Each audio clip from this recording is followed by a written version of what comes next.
I'd like to call the November 21st Board of Education meeting to order at 7:02 in the board room of Stanley T. Williams. Roll call. Chairman Papa-Holzer. Here. Vice Chair Anafrio. Yes. Secretary Sienna. Yes. Jana Balsamo. Yes. Carolyn Candelora. Yes. Vincent Mace. Yes. Cynthia Rice. Yes. We salute the flag. I pledge allegiance To the flag of the United States of America and to the republic for which it stands, one nation, under God, indivisible, with liberty and justice for all.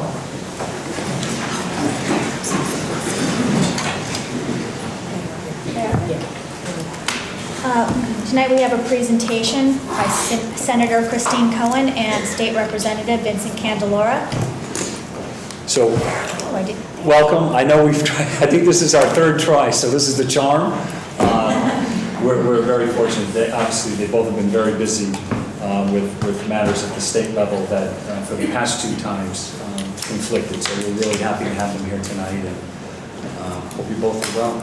You're coming upon us, and there's a lot going on at the state level. So Yeah. Well, thanks for having us here tonight, and I'm sorry that it was so difficult to get us here, but we're here and happy to listen to any questions that you might have. We did have a busy session last session, a lot around financial aspects, which Representative Candelora will tell you a little bit about and speak to, a lot having to do with students' emotional and social well-being, which I'm sure you've all seen, and a lot of other financial pieces with minimum budget requirements and things of that nature, which I'm sure you've seen come down the pike from CABE. But we'll talk, I'll let Representative Candelora speak a little bit more to ECS, and then I think if you have any questions, just feel free to ask and we'll answer accordingly. All right. So good evening, thanks for having us. What I just wanted to do, we've had this conversation before about the ECS funding formula that changed about 2 years ago. And I just want to keep bringing it to the board's attention and to the council's attention. What happened about 2 years ago, there was a lawsuit brought because the ECS formula was not truly a formula based on performance, student enrollment. It was sort of became like a block grant. And so we ended up having to sort of retool and come up with a true ECS formula. So as a result of doing it, we now have a formula that ties in our funding to student population, English as a second language factors in, town income factors in, and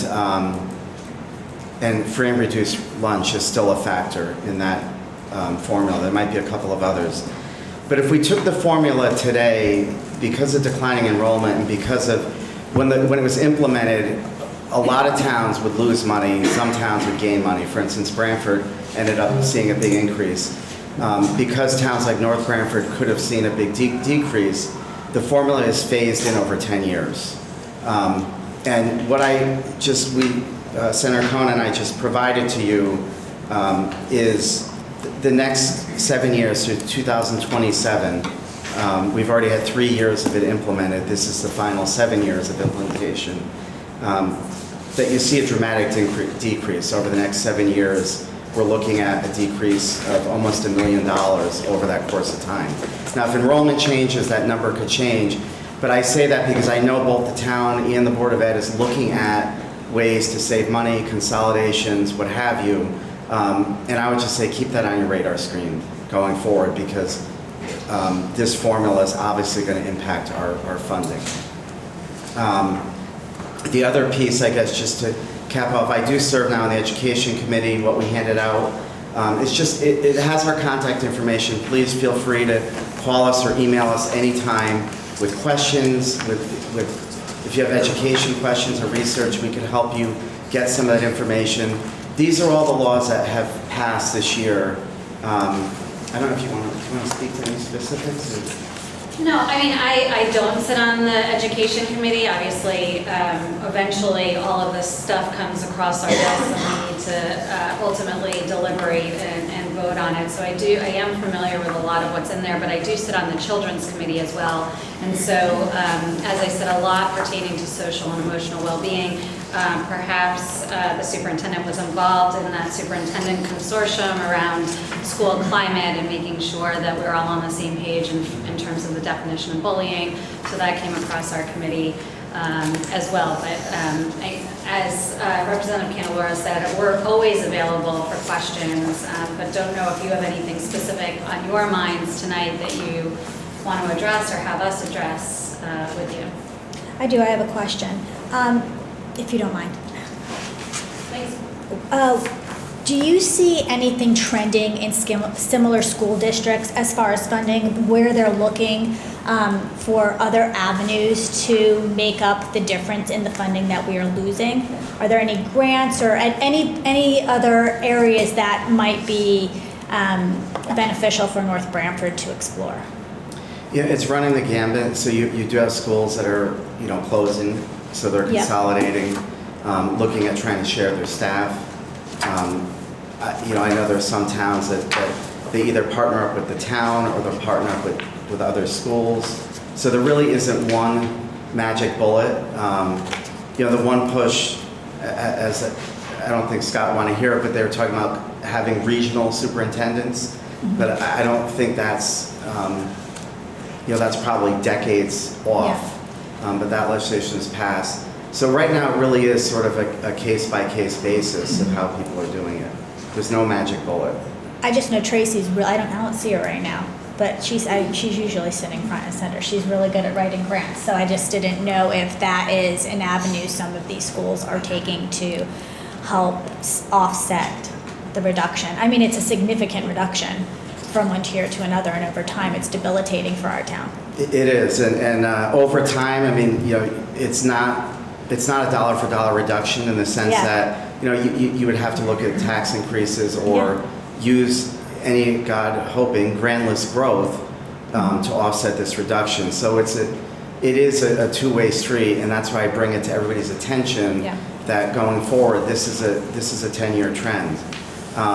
The other piece to throw out there, I mean, this year we're hearing a lot about vaccines and whether or not to allow children who are unvaccinated into schools. That is an issue that I'm very active with right now. I am a little concerned it's going to hit the local districts because following the chain through of how enforcement is done, it's either done with fining the school districts if children are in the schools, even sort of non-compliant without paperwork. So what's interesting is the issue really, to me, when I look at the data, it's not really people that are claiming religious exemptions. We have a large population of children enrolled in school that are not complying with, they don't file either. They don't file exemptions and they don't file their physicals. North Branford, if you look at the data, I think we're in 100% compliance. But that could add up if, I think it's New York, has a $2,000 fine. The other issue is, the other route is suspension or expulsion of students. So that might end up falling on local laps. So as we're, processing that, we did change the expulsion laws this year, serving on the education committee. I have to say, in part, it was for the way our district is handling expulsions. I think there's a notion in the state, and the legislature wants kids to stay in school. And so we have a constitutional obligation to educate our kids, unlike a private school that they could throw a kid out for any reason that they want. We want to see children staying in school unless they're a threat to the districts. And so we changed the law last session to require there both be a violation of school policy and a child be disruptive to the school district. And I know we've had issues in this district over the decade, and that law has been changed, and it will probably be looked at again this session as well. So you're focusing on health and safety? Yes. Yeah, I mean, I would just add to that because I also served on the Board of Ed before I began serving in this capacity, and I know that in other districts, when we were looking at the data, of what was happening, it's becoming more and more costly, as I'm sure you all know, to have students expelled because you need to provide a certain amount of tutoring to keep them up to speed. And so I think in looking at that, boards of ed need to really consider, what is the student a danger to other classmates? Are they a danger to themselves? Should they, should it be a suspension situation or a longer term expulsion, and really weighing all of those options? And I think that's, the state has taken a role in, developing regulatory and policy response to that, so. I'd be interested to reading that. Where can I find that?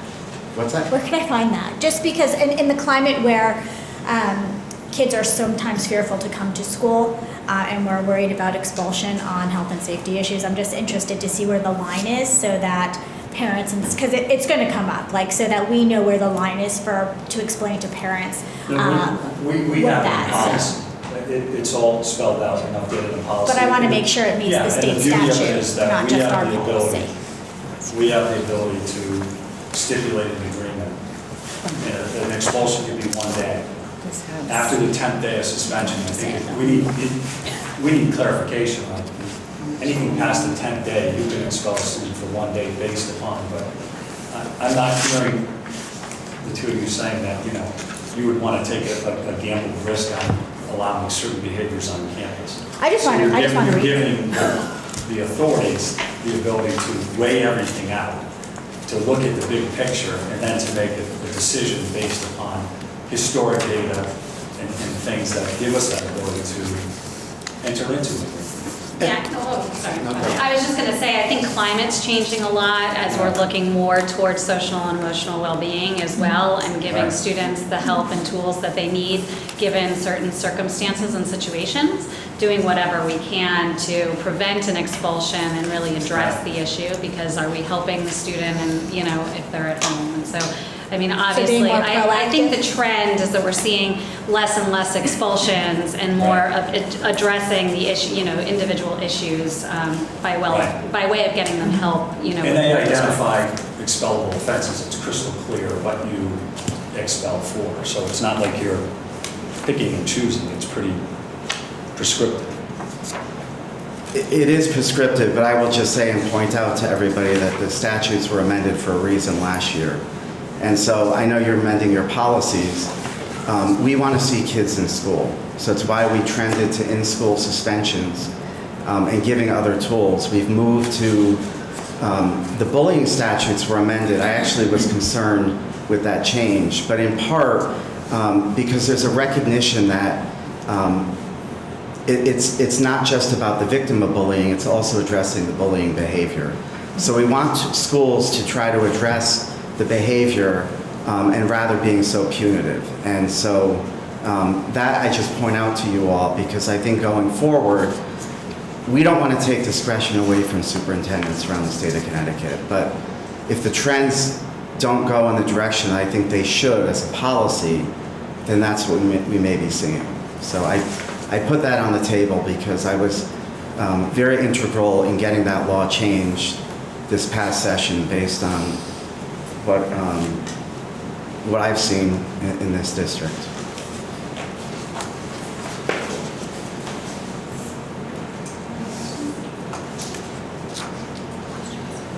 Well, if there's no other questions, like Representative Candelora said, all of our contact information is on there. I would just encourage any of you to keep in touch with us throughout the next upcoming session as well, or if you have any questions on what has passed to date. I know you have so many tools, between CAVE and other state organizations, but we're always here to discuss what is coming down the pike, how we can help the district. A lot of times that involves fighting for more money and, and funding as we have diminishing returns on ECS. But whatever we can do to help, we're here to support. Great. Thank you. Thank you.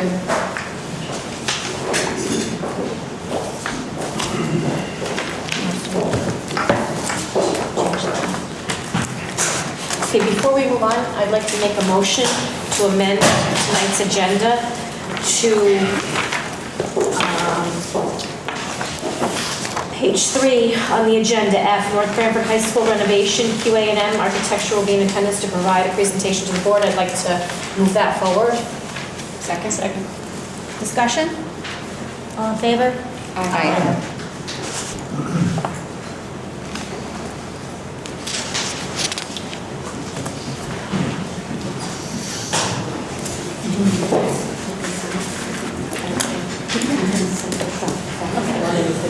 While we're setting up, I mentioned before that Rusty Malik is here from Q&A, and he's going to walk through some of his findings with the feasibility study and where we're at with the high school renovation project. It's bad enough.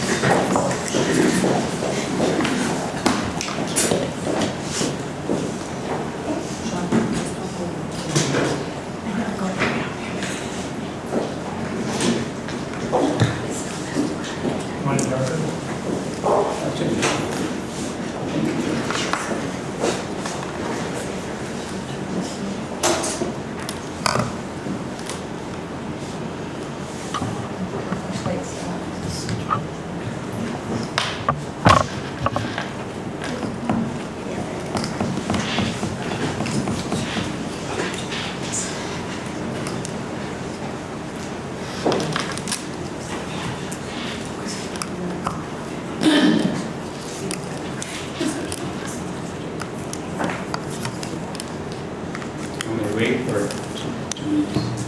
Are we ready? I'll be quick. Oh, I'm sorry, Mayor. No, that's all right.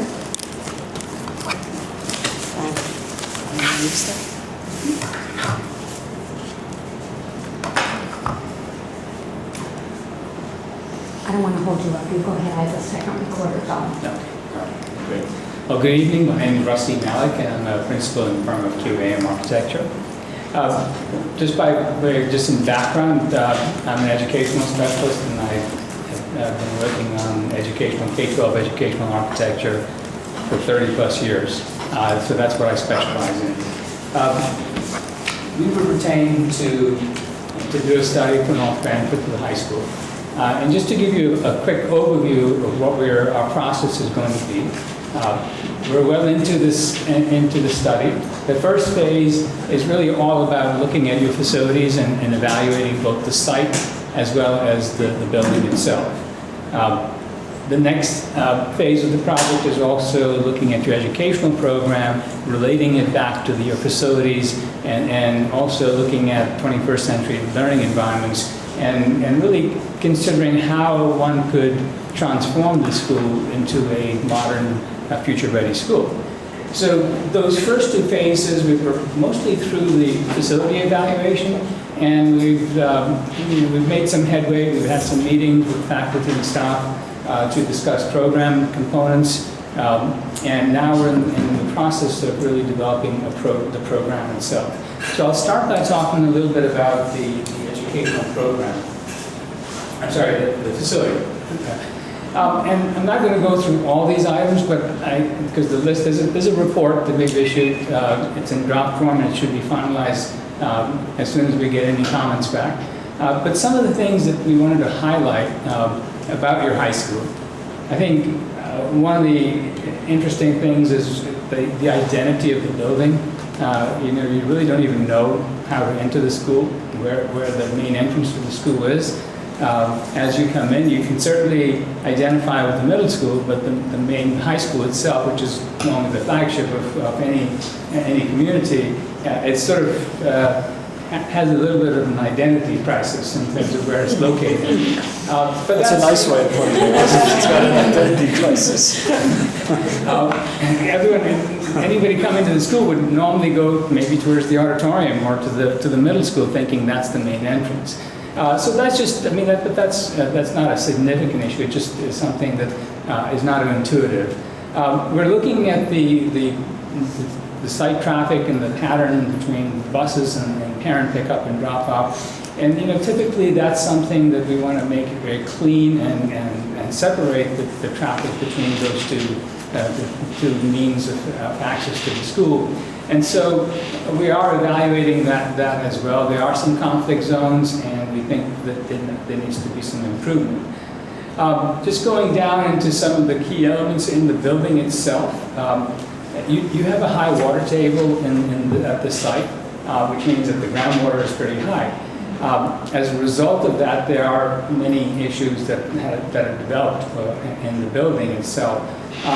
For instance, the basement where I guess the locker rooms were, although we're still trying to figure out how those could be locker rooms because the access to the locker rooms is like a basement hatch. But the reality is that they're unusable because there's standing water in those, and you've got a pump going 24/7, and it can't keep up with the water. It's just going to keep coming back. And that really stems from the fact that you've got a site that there's a water course that's all this water is draining from the adjacent areas in the wetlands. It comes in underground, and then it surfaces right there, and then it's a surface, so this 54-inch concrete pipe that surfaces here and comes out and goes into this wetlands, and then this disperses further out. That's a concern to us, not just the fact that it's an open water course, with just the environment today and with Triple-E and all the things that are impacting health and safety. We think that that's something we need to address. Actually, we met with the town planner. We've also met with the building official and had some conversation with the fire marshal. And in that discussion, we very pointedly asked if that 54-inch concrete pipe could be extended so that instead of terminating here, it could be extended into the wetlands. And there is a way we can do that, so that is very positive. We're glad to hear that. Otherwise, the site, which is fairly tight, would almost become impossible to do something in terms of developing a workable solution for the school itself. Some other issues in terms of water, and even the latest building, the auditorium, what we noticed is that the building as a whole is pretty good, but there's water infiltration coming in from below the slab, and that's evident in water you can see it in the floor tile, and even in the ceramic tile, which has deteriorated and needs to be filled until every now and then. So those are issues that whatever you do, we have to address because water means moisture, moisture means mold, and those sort of things, that will develop in time. And so that does create a problem for the facility itself. The building structure, this was interesting as we evaluated the building structure. As a whole, the building structure is fine. And the building is well maintained and it's clean. So when you look at it, you don't really see any major issues. But what our engineers did find is that the structure is pretty minimal in the sense that if you start trying to put rooftop equipment or mechanical equipment on the building, we will have to reinforce the structure. It's not really designed to take equipment. And the reason that's important is because you do want to address the air quality and the heating and cooling within the building. That's a major component. That's really, you replace some parts of the system, but not all of them. You want to bring air conditioning and heating and cooling into this facility, which means ductwork, which means pipes, etc., and which means mechanical equipment. You also have the challenge of the fact that the plenum, which is the space between the ceiling and the roof structure, is very shallow. There's really no room there.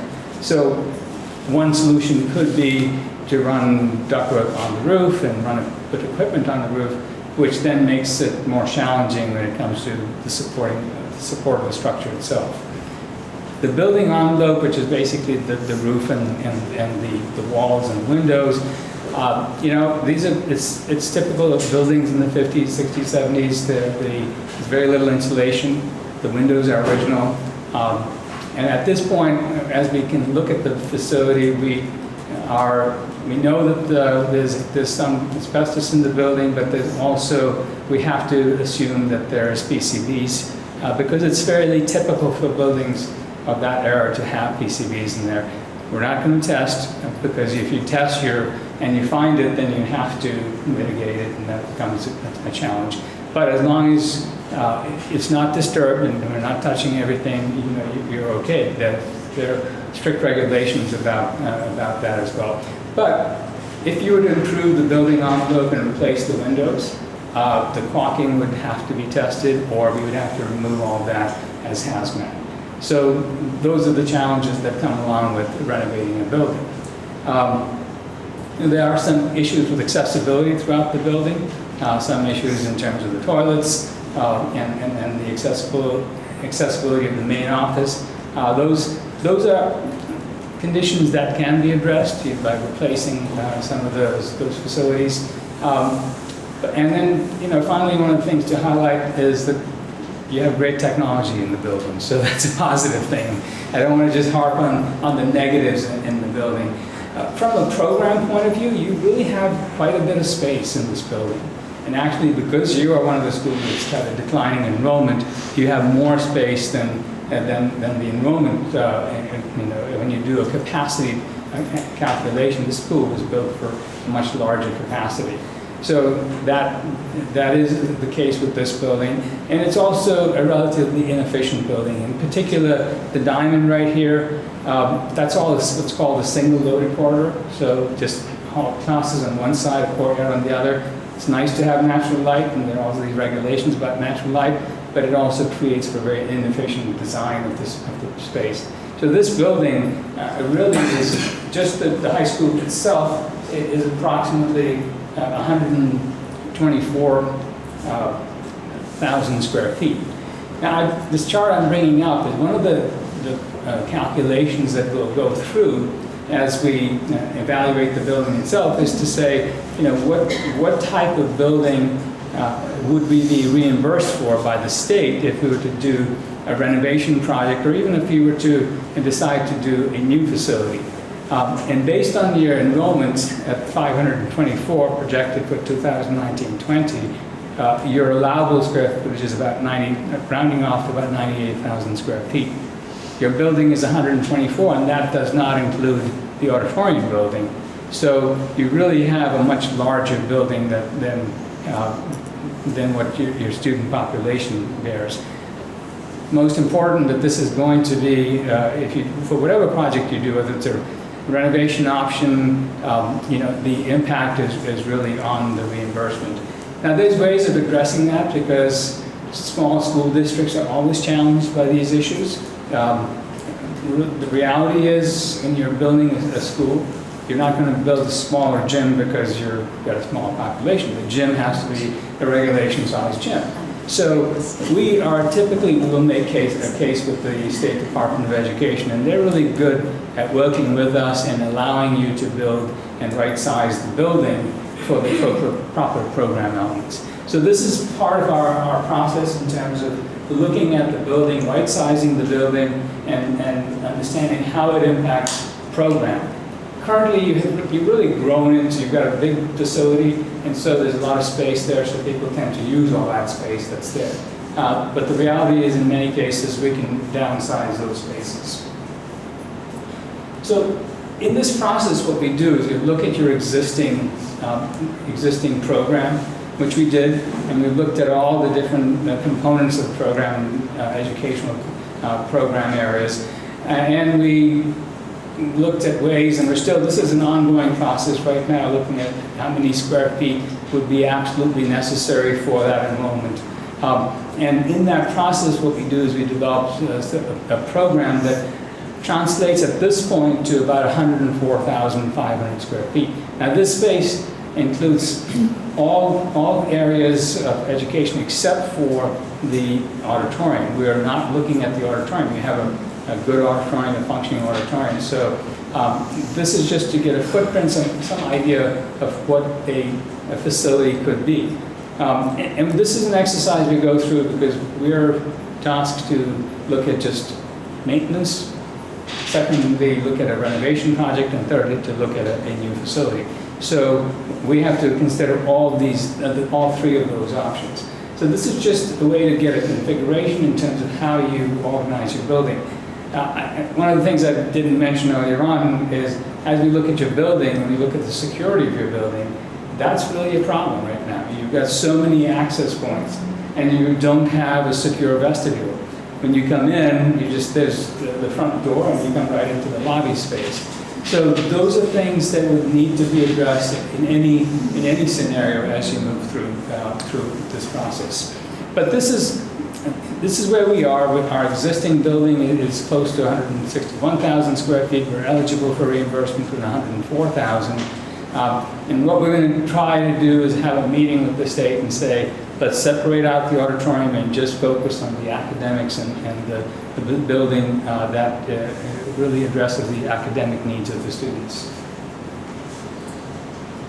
So in this process, what we do is we're just going ahead, and this is very preliminary, so don't, when we look at it diagrammatically, this is just something that we do concurrent to the facility evaluation and the educational program to understand how the site is functioning. So you're all familiar with the building. There's the high school right there.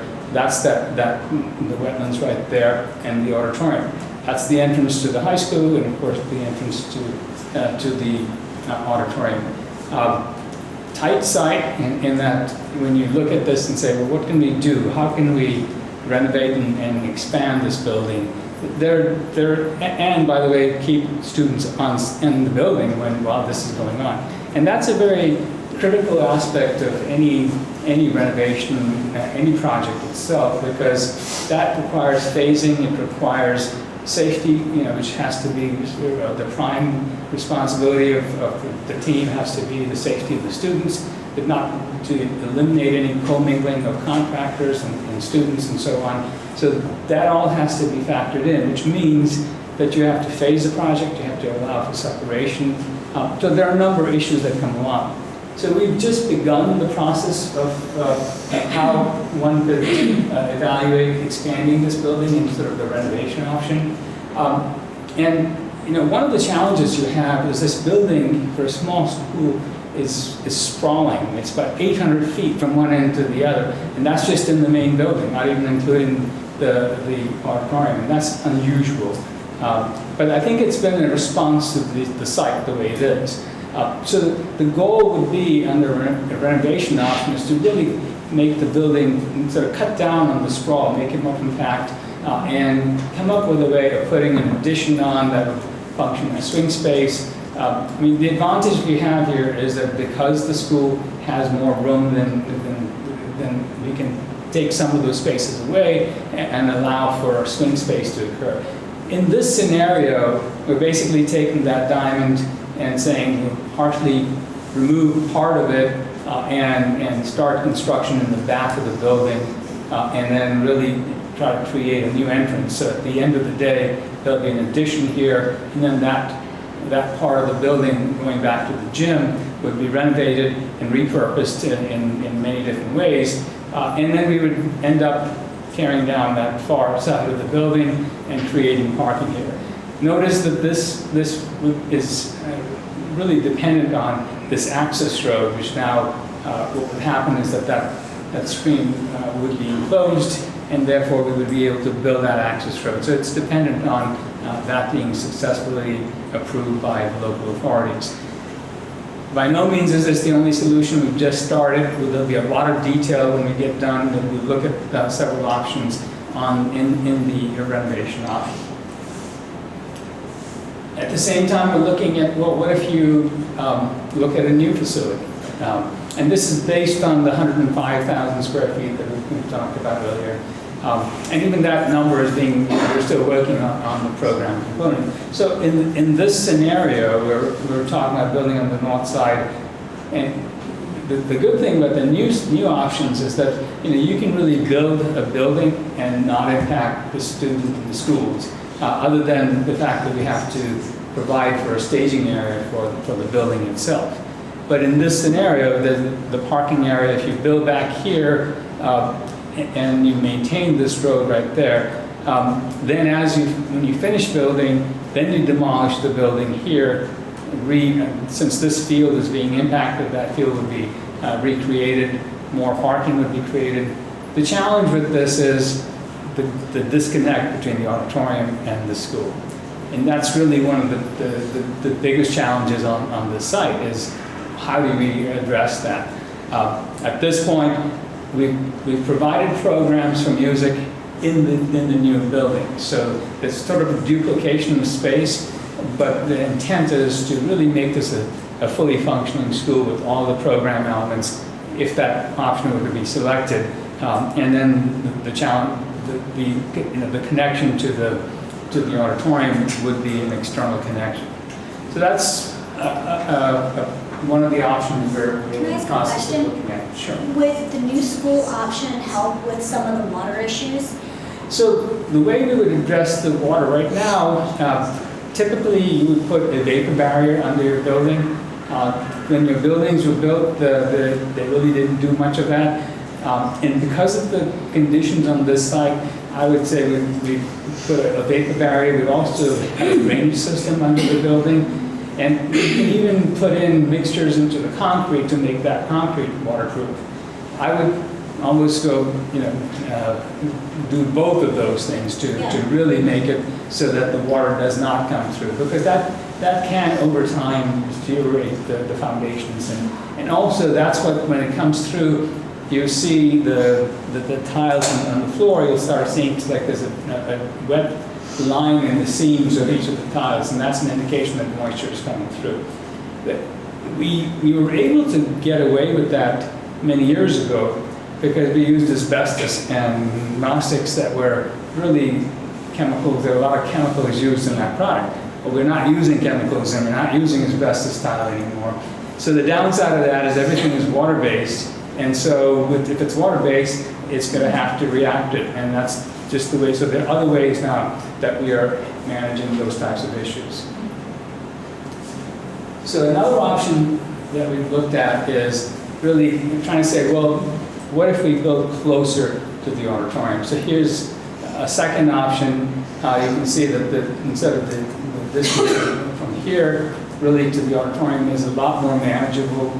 You've got parking, and then the playing fields are all outside of the circulation. So this road will be maintained. This becomes a bus loop right there. Parking is internal. And then it begins to give the high school an identity in terms of the main entrance and just the way it's situated. I'd love to be able to turn it 90 degrees, but the reality is we've got a building right where it's sitting right where we want to put a building. So that's, that's just some of the challenges of existing conditions. And then the final option we looked at is what about the front of the site, on Thompson Road. The tennis courts are right here, there's the fields. So that's, the purpose of this exercise is to really look at all the options, not to say that one is better than the other, but, sometimes if you don't look at an option and somebody in the community asks you, well, why didn't you look at that option? We want to be able to really evaluate every one of those locations and be able to respond. But yes, we did look at them.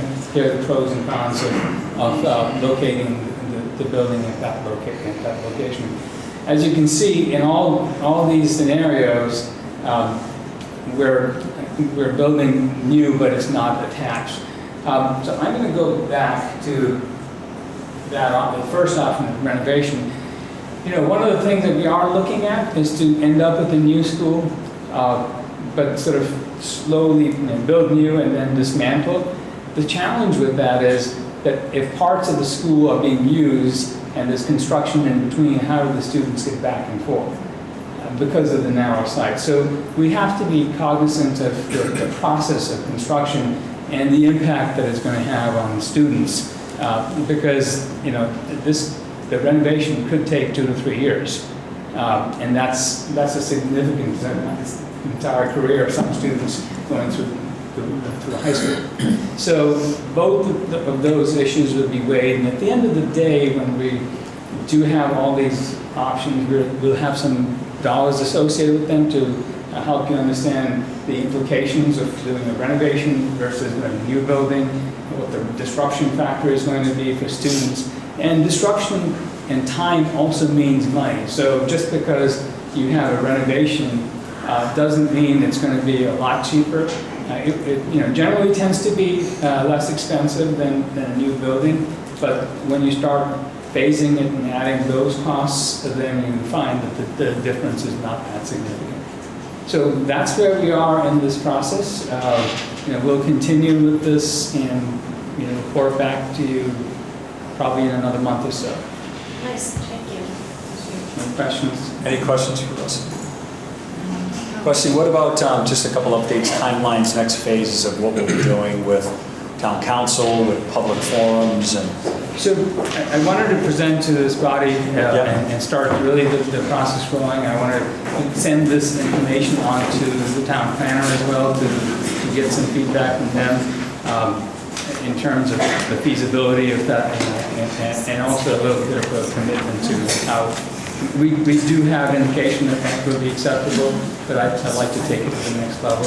But in the next month, we will finalize some of the educational program components, and then, I think we had a schedule that indicated we'd have some, so we're on schedule, actually, we're a little bit ahead of schedule. So our goal in the long run is to be done with all the options and start going through a process of determining which is the right option for North Branford. And once that's determined, then moving the process along. And I say moving it along in terms of potentially going for a referendum. What I pointed out earlier on, that if you delay the project a year, you can see enrollment means reimbursement, which means square footage and reimbursement. So the more you delay it, the lower your return from the state gets to be. So those are some of the challenges that you'll have to address. thank you, Rusty. Okay. You're welcome. Okay, Madam Chair, if I may, I'd like to make a motion to amend the agenda to move forward our student rep. Second? Discussion? All in favor? Aye. The New England Association of Schools and Colleges, NEASC, visited North Branford High School on November 12th and 13th. This event was a collaborative conference visit, a new step in the revised NEASC protocol for evaluation that occurs every 10 years. Prior to the visit, NVHS completed a self-study report requiring research and reflective writings, parent surveys, and student surveys. The NVHS self-study report, which was 100+ pages, focused on the 5 NEASC standards and the school's current standing with each. The outcome of each study in the collaborative conference visit is a growth plan, another piece in the progress that will be implemented following the visit. During 2021, NEASC will return to evaluate NVHS's progress with the growth plan. The overwhelming priority for staff, students, and parents is the current condition of the aged facility. NVHS Tech Department participated in the Electrathon held at Lime Rock Race Park on Friday, November 1st. The objective of the event is to challenge students to design, construct, and then race an electric car using very specific criteria. The competition is a timed event with racers attempting to complete the most laps in the allotted time. This program is the capstone project for 5 seniors who placed first during the novice division for the fall event. The seniors will compete again in the spring. NBHS sport updates. Cross country had 3 runners qualify for the CIAC state meet held at Wickham Park in Manchester, Connecticut. Girls soccer won 5 of their 7 regular season games, qualifying them for the CIAC state tournament. Field hockey has continued with their very successful season with post-regular season play in the Shoreline tournament and the CIAC tournament. And Saturday is their final game. It's states and it's going to be held in Weathersfield. Football has been very successful with wins on the road and home this season, currently 6-2. And the homecoming game is scheduled for tomorrow, November 22nd. And lastly, on November 2nd, the East Haven High School, North Branford High School, co-op marching band traveled to Allentown, Pennsylvania to compete in the U.S. Band's National Championship. The co-op won first place for Group 2A and received 4 awards for Best Music, Best Visual, Best Overall, and Best Percussion. Fantastic. That's great. Thank you. Thanks, Freddie. Thank you. You're sprung.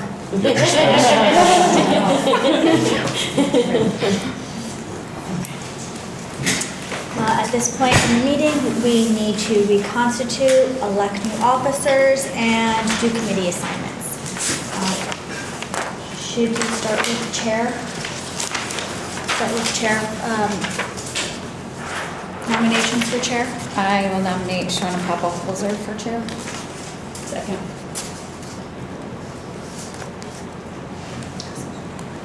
Are there any other nominations? Roll call. No. Cast one vote.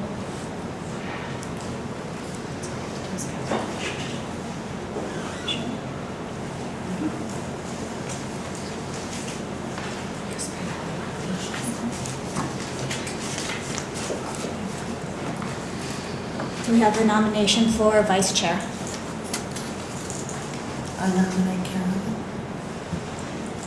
Sorry, I have laryngitis. Are there any other nominations? I'll nominate Marcy. Do we go to a ballot vote?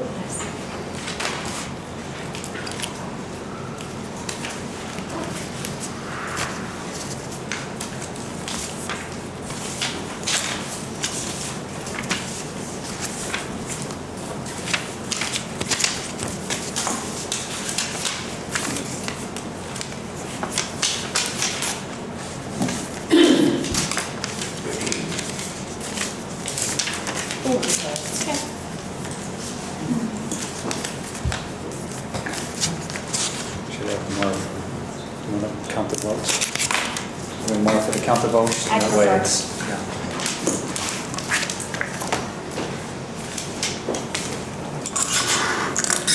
Thanks, Martha. You can separate them by two, and announce them as you read them out. Okay. Carolyn? Marcy? Carolyn? Marcy?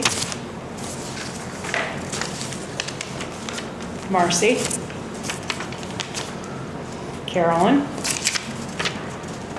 Carolyn. So that is 4 for Carolyn, 3 for Marcy.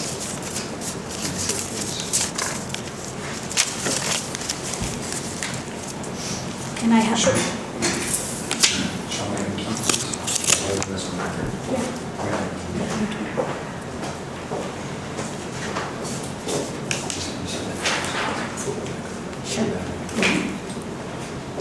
Can we have nominations for secretary? Nominate Sienna. Are there any other nominations? Cast one vote.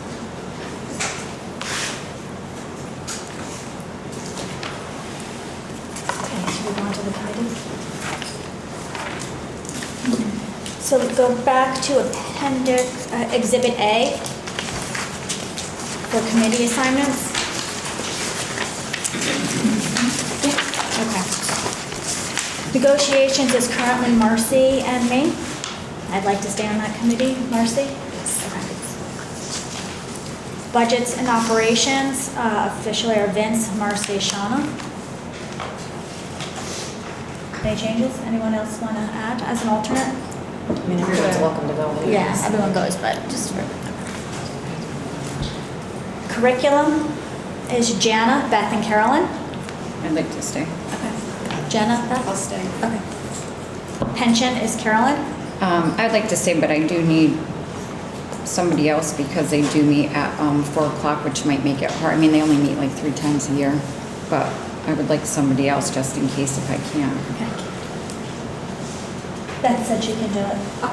Beth, Thanks, Beth. Who's here? She has no voice, but I'm looking at her arms, her hand signals. It's okay. Policy is Beth and Vince. That's still good with you, Vince? Okay. And Beth, okay. ACES, Jana? Fine with that. Okay.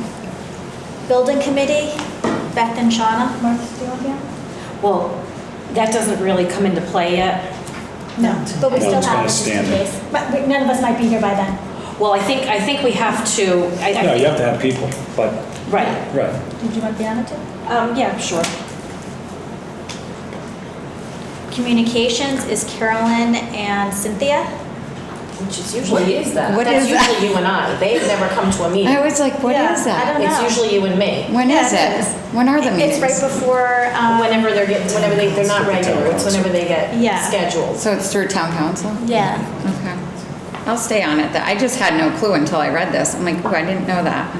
So that's through town council? Yeah. All right, that's why I We're missed usually, this. yeah, It's usually you and I that are the Yeah. only ones that ever go. yeah. Just so I let Anna know when I repost, do you want it to stay the same? Cindy, do you want to be on communications before? No. Okay, that was a firm no. I can be an alternate, or a third. I Yeah, all just, right. you So know. Carolyn, Shauna, Marcy. Yeah. Wellness, Cindy. Yeah. Joint consolidation, Shauna, Marcy, and Carolyn, which makes sense. Joint communication, Shauna and Marcy. Transportation, Marcy. That's very rare. Yeah, it's kind of an ad hoc, only if an issue comes up. We Okay. don't really ever meet. And calendar, Carolyn. So just, the only changes is Beth is going to go on as an alternate to pension Pension, with yeah. Carolyn. Under communication, it's Carolyn, Shauna, Marcy, Yeah. And building committee, put Marcy on too. and building committee. I had no clue I was on communications. Marcy, when I okay. read that. There you All go. right, we'll update that. I'm going to update those changes. Madam Chairman, I just make one recommendation. Pension committee and building committee are appointed by the town council, so you have to make motions here and send the recommendation to town Okay. council because those are appointed. Even for an alternate for the pension? Yes. Okay. So for those two committees, So pension. it's updated, but you still have to make motions. Okay, pension, building. Okay, so I'm going to make a motion. Are you ready, Mayor? I'm going to make a motion for the pension committee for Carolyn to remain on and to add Beth as an alternate. Second. Discussion?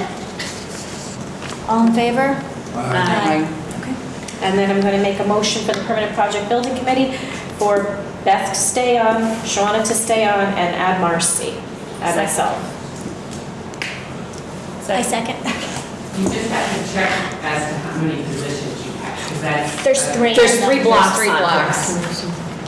But yeah, I'm not sure if you get, according to the charter, how many, because. Seats. If it's. It's 2, If it's and an thirds out. education building, there's the permanent project building committee, and then you get so many seats on Okay. that, and I'm not sure if it's 3 or not. So I would just check on that, Yep. that one. Or do you want to just make me an alternate?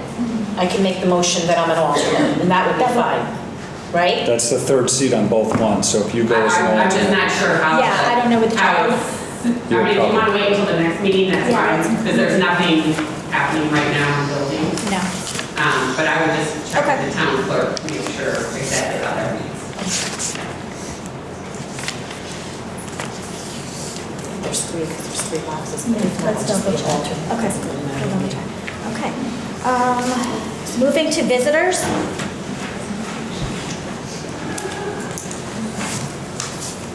Visitors? That's okay. Good evening, Mr. Savasino. Hello. Thank yous are always on the agenda, right? Yes. Oh, okay. Well, on behalf of the veterans in town, I just want to say thank you for what the public schools did for Veterans Day. It's always appreciated. Thank the administrators, the teachers, the wonderful job. We started off the Wednesday before with lunch at Park and Rec here. Good 80 and 90 people there. And the super chief came in, said a few words. And then actually the Monday, I like to go to Jerome Harrison, have an early breakfast, and I shoot over to the high school. And the high school does a little different from the other schools, and they have 1 or 2 veterans sit at a table, and then you get 10 or 12 students in front of you. You have a Q&A, plus the veteran starts the conversation. And I usually bring something to talk about. So. And this happened to be in the paper that should probably realize that Catherine Branford had this article about what she does for the veterans and the fishing boats and stuff. And I don't know if everyone read it, but it goes on. One of our other veterans in town, Cliff Potter, actually nominated her. Oh, did he?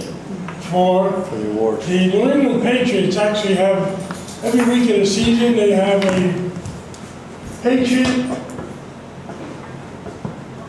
Patriot Difference Person of the Week.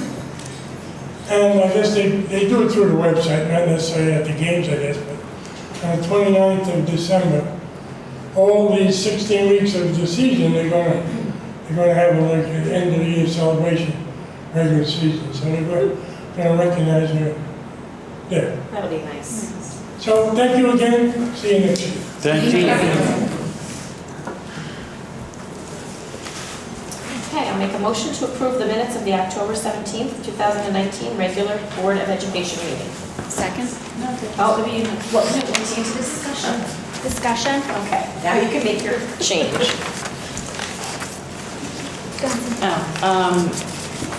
The meeting was called to order by Marcy, not Chairman Coulter. I was absent.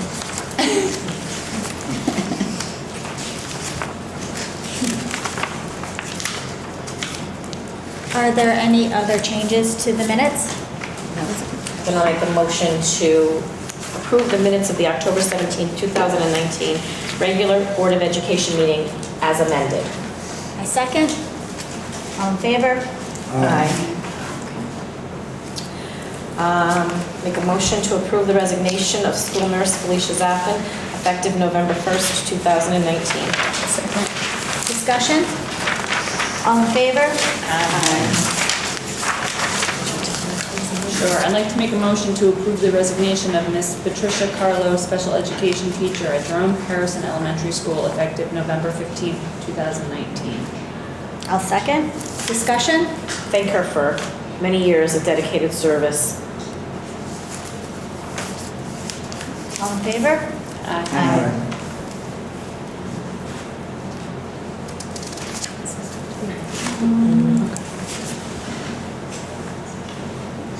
Do you want to say anything? Okay, you The can- next one's not a motion. Do you want to say anything about it? On the motion? It's not, no. No. No, we're announcing Jen Daly for the position of Jerome Harrison School Nurse. She was our long-term substitute this past year. We're thrilled that she has accepted the position. She's been a wonderful advocate for our children in addition to our staff, so we're fully staffed.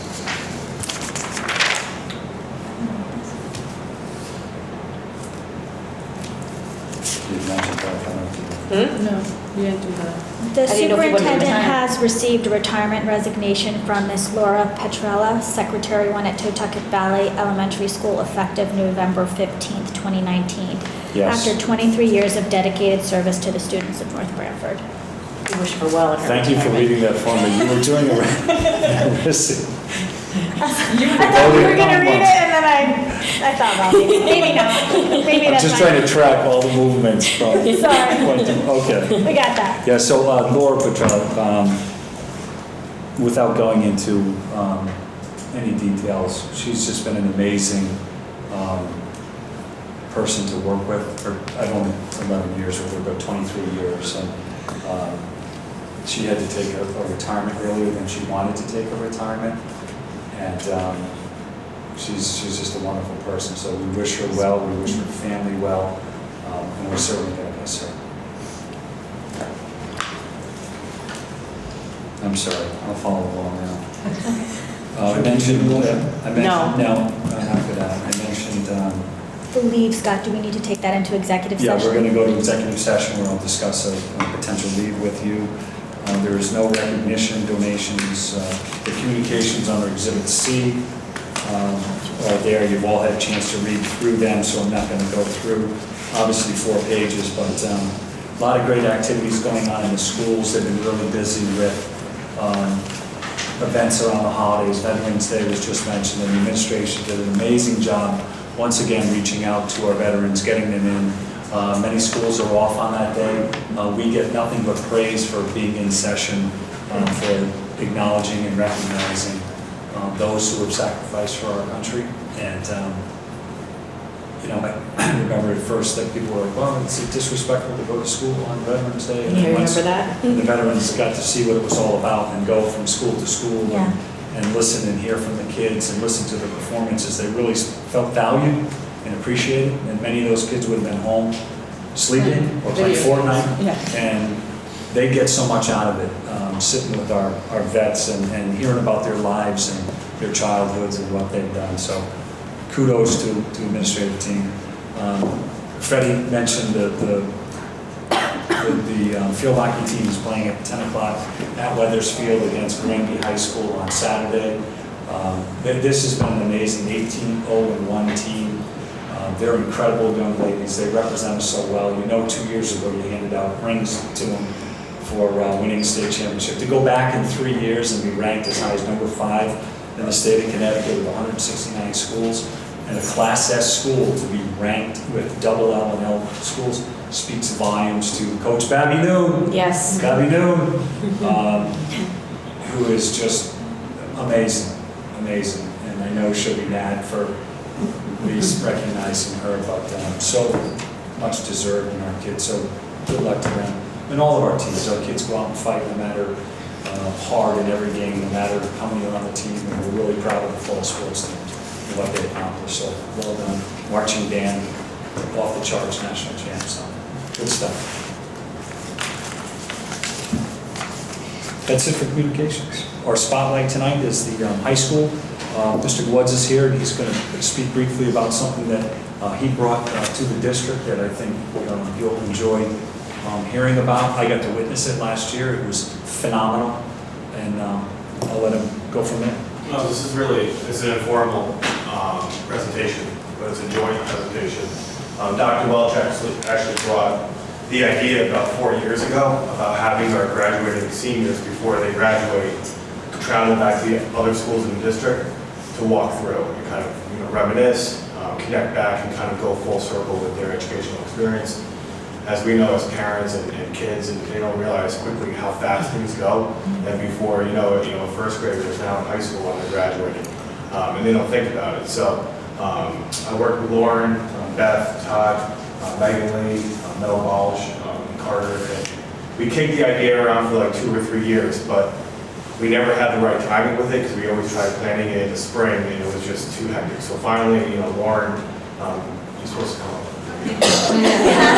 She's missing her cue. You're doing such a wonderful job. I don't want to interrupt you. This is our thing. So we finally met in the fall and we started planning it out. And what we did was we put it on the last day of school, the day of graduation. That day is already pretty special. Students with their parents go to a reflection breakfast, a ceremony. And we asked to add this to that day by having students, and it was their choice to go. They signed up, it was free to go, but they didn't have to go. We had about 95% of the class that they definitely wanted to go. We did buy them t-shirts, and we designed these ourselves, but it kind of talks about, it speaks about, where they start and where they finish. But the idea, the vision of the graduate, the idea of the seniors really being role models for the younger students. I know from the high school experience and perspective when they walk through the halls, both schools, and Beth did a remarkable job at Jerome and Carter at TBS of lining all the kids up in the hallways. They had signs. They asked us prior where the kids going to school, what they're doing next year, and they had signs for that. And they all cheered as they went through. I can't speak for the elementary staff, but the elementary staff is staff that we want to include in that reflection day. We have videos for them, and we want to include them kind of giving us a shout out and a send off to the students because they really start that foundation for them. We get them at the end where they're kind of already tuned up, and we're lucky that we have some tremendous schools and teachers across the district. It's really a district initiative. So from the elementary experience, you want to speak to that? Sure. The elementary, the teacher perspective, I know it's great. You don't get to see them again as often, unless it's just events or you get to hear news briefs about them and all the wonderful things they're doing. But to see them walking down the halls, I know for me, it was my first class. So to see those kids who I had as first graders, it was a small moment of trauma, but then it was walking through. And to see them, and we had their class pictures up from when they were in kindergarten and first grade. So to kind of see them and to hear them saying, hey, that's me, hey, that's you, hey, I remember, and jumping out of line to find former teachers, and for our youngest learners to kind of be looking at them in awe. I mean, they were inspired by these high school students, and it was kind of a great reminder of this is why you're here. This is your goal too, and this is what you can do. And it was really just a great feeling for everyone of reminiscing, of happiness, of little ones kind of seeing their future. So It's so good you didn't have mothers there, they would all be crying. Yes. And there were tears. Adults and students alike, there were tears in the hallway of, just memories and how proud they felt. And you could see on their faces that the high schoolers were proud to be there and proud to represent their grade. It was a great day. It's a unique town, it's a unique school system. It's not like this everywhere else. So to have that small community, we do work hard to try to retain our students. And And this is, we have the T-Bird Fair where we try to recruit the 8th graders to stay in district. But when you look at, this is another initiative now district-wide of these younger students that look up to these seniors, and they can visualize it now. They want to be there, and they want to do what they do. So it was really, again, a joint effort. I appreciate everyone's efforts, and it's something that we're going to keep going and keep doing. And I think our students and our staff are richer for it. So. And I think when you talk about the initiatives, with the other things going on, such as Dream Team, where the high schoolers come in and really partnering classes, that was really just an added bonus for them to see. Not only is this a student walking down the hallway, but I've seen that high schooler teach me math. I've seen that student come in and help me with my reading. So just to keep, like you said, those unique partnerships are really important and a great chance to celebrate. I know everyone's looking forward, so I guess when's our next meeting? That's probably a question. We don't need any now. We got it down. Oh, yeah. We'll see you at June. Order more shirts. Thank you, guys. That's great, that's great. Thank you.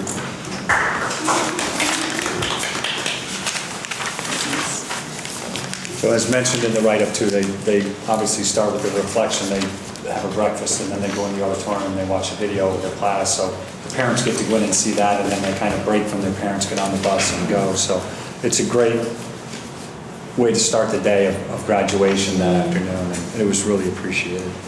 I'm glad they explained that, because when I read that, I'm like, I don't know how I feel about that, but now after hearing about it, because when you're reading it, I'm like, it's so emotional to begin with, but then giving so much more than what we had here, I'm like, this is fabulous. It was very uplifting for me having the high school kids on the bus after we'd gone to the first building, and then head up this way to Tuckett, and we were also early.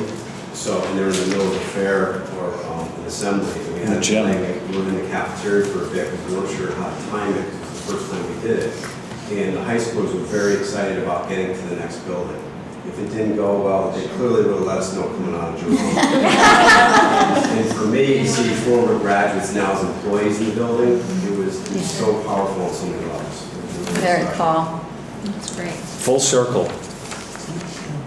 Speaks a lot, like you said, former graduates working in the system. Speaks a lot to our district.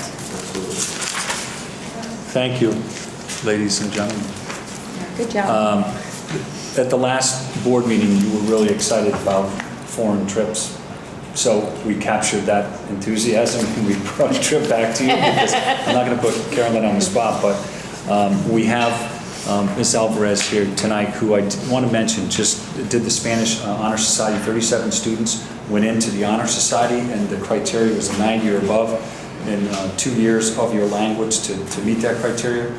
It was phenomenal. It was well done. We had a great turnout of parents there, and the students were excellent. So I want to plug the Spanish National Honor Society first, and then segue that into kind of rewarding our language students. And you know, as a board, we've added a year of Spanish, and we're goaled out to add another year down there, giving these children the rich experience of travel and of taking in the culture and using their language skills to go abroad. So tonight we have a motion on the table, and we have Ms. Alvarez here to talk about a trip to Spain in April of 2021. So that being said, I don't know if there are questions, or do you have anything that you want to share? I don't want to put you on the spot, but I just did. Hello, I'm Alexandra Alvarez. I'm a Spanish teacher at the high school. And I have the itinerary if you would like me to share. Well, let's just do this. We had it. Is this? It's in our packet. We had it at the last meeting. I do have a question, like, who is it open to? Like, is it just juniors and seniors? Is it freshmen? I mean, like, is there an Grades age 9 to requirement? 12. Is there a grade requirement? A grade as in an academic grade? Yeah, I mean, I don't, is it only open to honor students? Is it open to A? I don't know that there should be a grade requirement. For example. I think she's saying, can freshmen, sophomore, juniors, or seniors go? Not if you've got a C average. Right, yeah, that's what I mean. Okay. Or like if it was just honors. We generally have opened it to everyone who's enrolled, because it's somewhat of a narrow band of kids who maybe would want to go. We want to target enough so that you have your chaperones in place or qualified and experienced. So we don't seem to have had the need in the past. We used to do these years ago. We've never had more than, I think we topped out in the 30s. One years ago to Ireland and England. This one, the target is 12 to 15. because it's very manageable.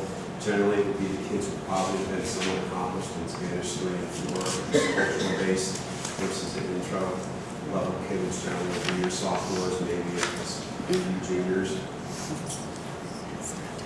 When's the last time we went abroad? I believe it was 2011. So you're counting Canada? The year that we had postponed to Spain was the same year that we postponed to Quebec, I believe. Okay, so it's been 8 years since It's been a while. taking the trip. No, I think it sounds like a lot of fun. I'm willing to make a motion to approve the North Branford High School field trip request for travel to Spain from April 8th to the 16th, 2021. I'll second it. Discussion? All in favor? Aye. That's really awesome. And I'm very disappointed I couldn't make your National Honor Society. It's the time of day that it was. But thank you for inviting us. We were in the same meeting. Okay, that's it for my, unless I missed something. I'm missing, no, all right. So committee reports? Committee reports. Negotiations we'll discuss in executive session. Budget and operations. Martha, do you want to do that? I can, if you'd like Thanks. to. I would love it. Okay. So we started off the beginning of the committee meeting with an update on where we are with some new directions we're moving in, specifically with the financial system. We've made some changes in the approval. Actually, we implemented an approval process for purchase orders. We've implemented encumbrances for payroll, a new chart of accounts, and different types of controls that will allow us to better project and report on. So it's been a lot of work, but I believe the work will well be worth the effort. Also included going out to each of the buildings to meet with the administrators, who are very welcoming to me, so that I can train them on the new approval process for purchase orders. And then we did review the financial report, and all looks well right now. Okay. Curriculum? We met tonight. Trace, if I missed anything, you can add to it. We talked about, let's see, we met with Florence Constantinople and Heather Glynn, and we were talking about the reading workshop for Jerome and TVS, and they gave us the rubric of what they look at for the reading workshops, and all the different levels, and how the children can actually like kind of self-check their work. And then the reading workshop is mostly independent and partner reading and small groups. That's like the main focus of it, and the components are balanced with like read aloud. With the teachers, they would actually put a book on the whiteboard so everybody can see it. So they're reading along with the kids, so the kids can read along with them, not just, having it like this. There's shared reading workshop, which is a mini lesson, and then it goes into the writing workshop, interactive writing, and word study. And they have different genres. They pick out different genres.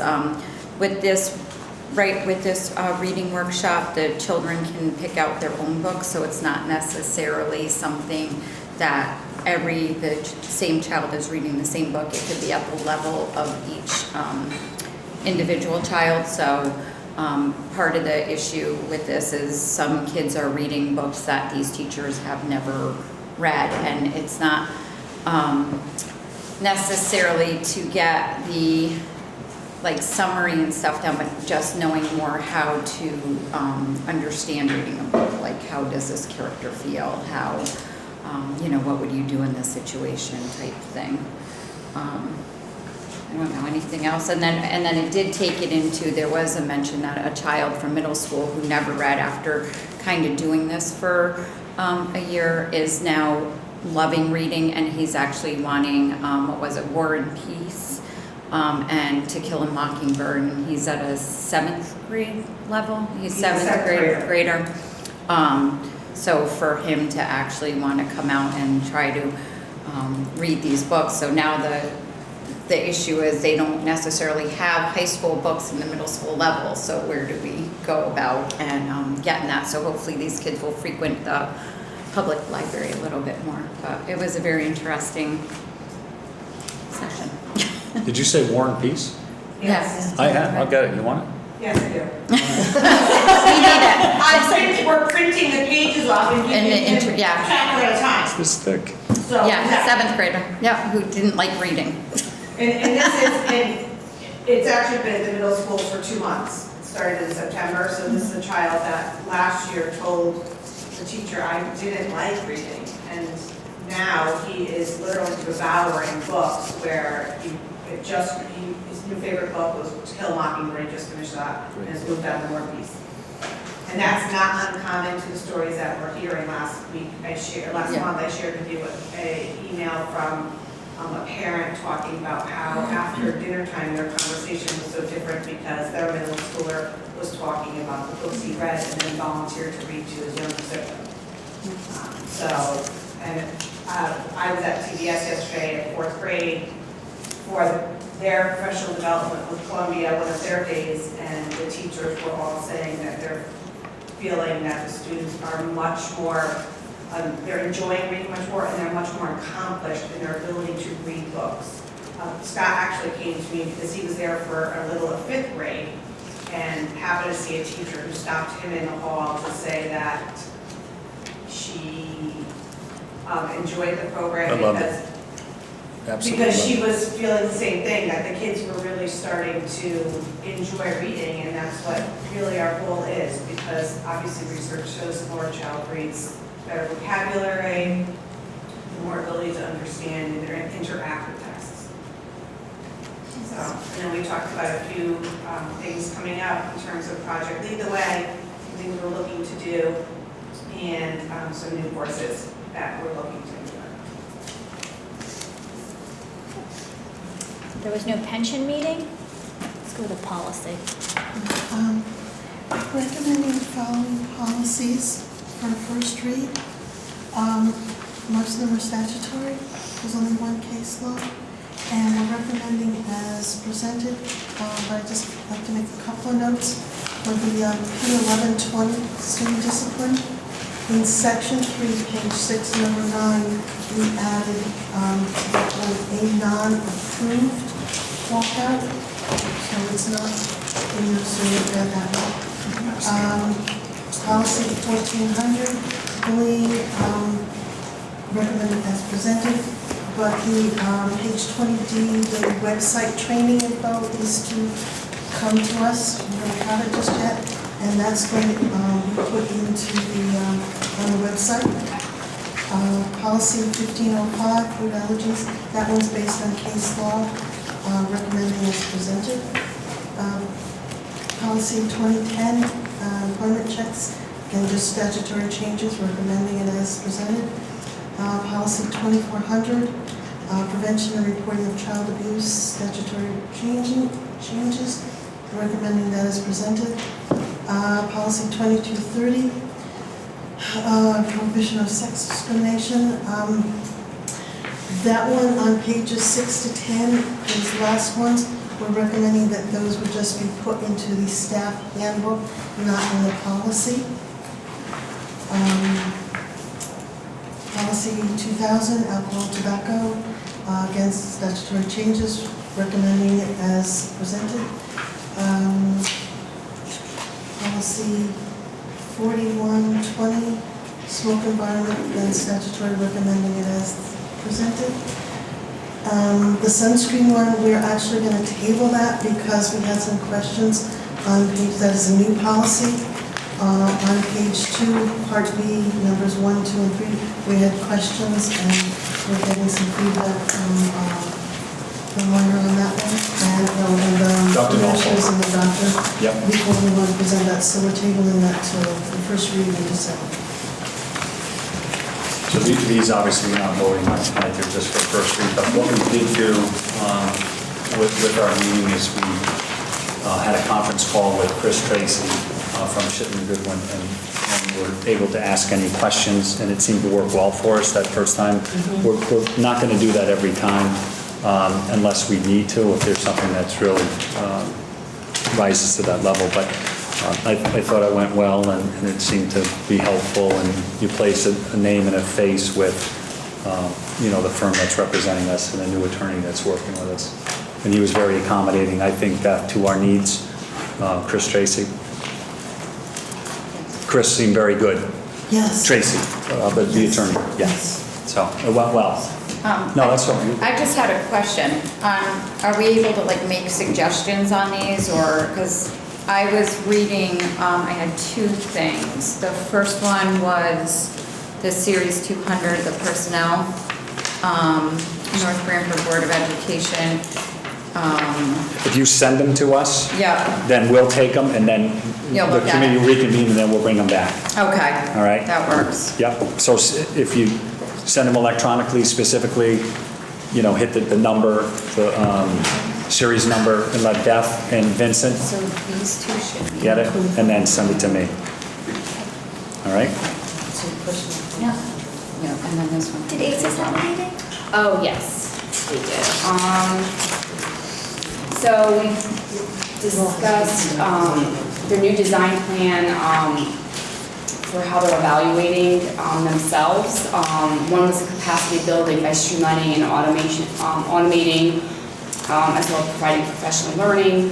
Two is knowledge management, includes data gathering, analysis, reporting, and decision making. And three was communications internally and externally. And then continue to work on their gold STEP practices. One that really affects us is their tuitions for next year were approved. They're based on same as our budget personnel. They have to do a new contract for their teachers this year. Health, also the state statutes that change, they have to provide more professional development this year because a lot of the changes with, I'm losing my words. When you hold a kid on restraint things, there's been a lot of changes in the restraint policies, so they have to have their personnel training because obviously ACES deals with that a lot more than our school district. So their management fee is going to remain at fixed 6.25%. Special educational schools in ECA, the tuition increase is 5.97, which is 0.23 higher than last year. Transportation rate will increase slightly by 3.46%, and that increase is due to salary for their drivers and fuel costs. There's a couple schools, magnet schools up in Wintergreen, their tuition has not been decided yet, and we're going to have that at the next board meeting. There's no building committee, no communication, and no wellness.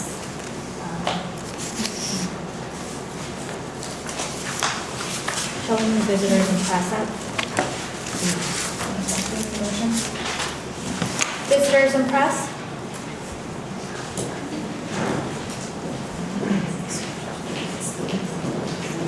Hi, Liz Hoskins, 43 David Lane. I have two comments tonight. I just want to say, I happened to be at the senior walk last year at Tucket Valley Elementary School. I don't have a senior, I didn't even have a kid in the high school, and I was bawling my eyes out watching, the combination of the fourth, fifth, third graders looking up to these students, the teachers crying their eyes out, and then the high schoolers looking at their pictures from when they were in that school.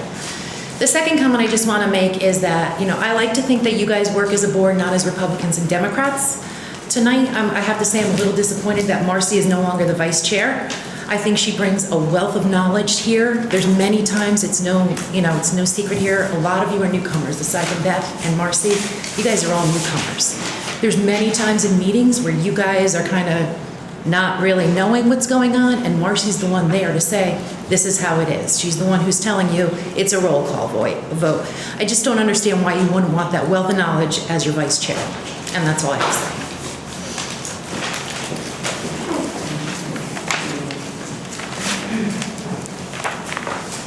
Let's do good of the board as well. Let's do good of the board as well. Oh, I'm sorry, go ahead. Sorry. Good evening. My name is Melissa Solano. I am a mother of a 6th grader at NBIS.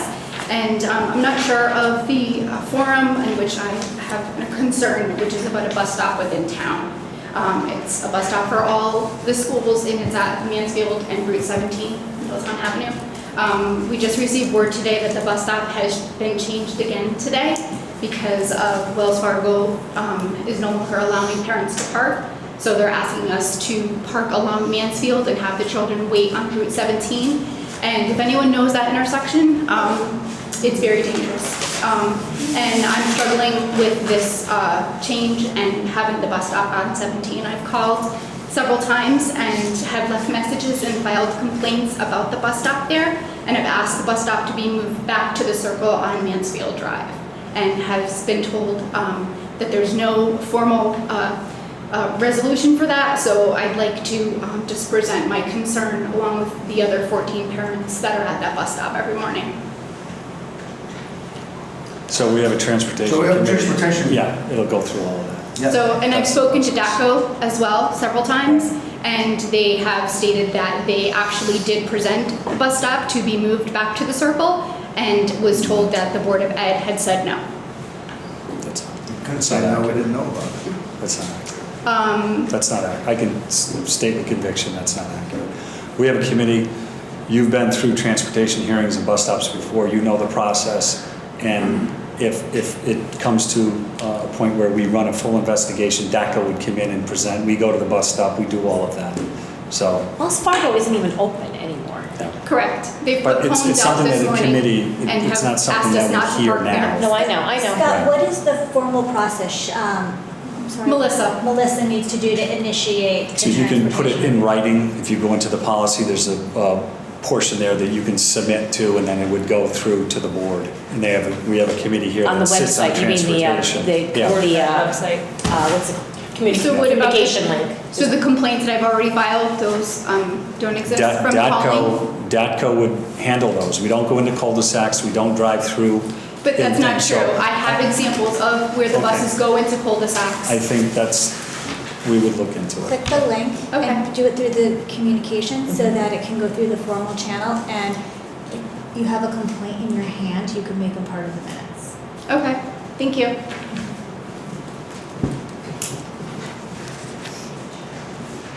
Good of the board?